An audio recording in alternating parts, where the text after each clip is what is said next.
Kazi yenyewe inachosha, ndio maana sijaenda kazini mimi. Unasemaje?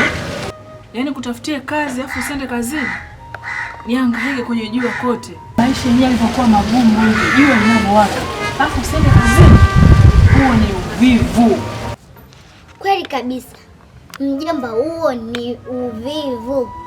Uvivu ni jumla ya kuchukia kazi na juhudi, kupoteza muda wa kufanya au kufanya kazi kwa ulegevu. Yaani mjomba wewe, mama anahangaika jua kali, kutwa anahangaika na maisha yalivyokuwa magumu kipindi hiki. Alafu eti unasema kazi zinachosha. Akati yeye mwenyewe rais wetu anasisitiza kazi iendelee.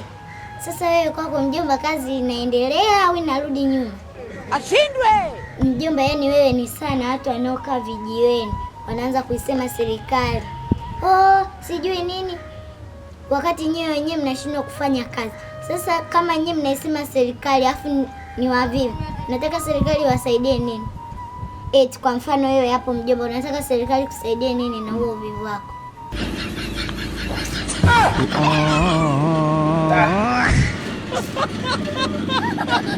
Ashindwe!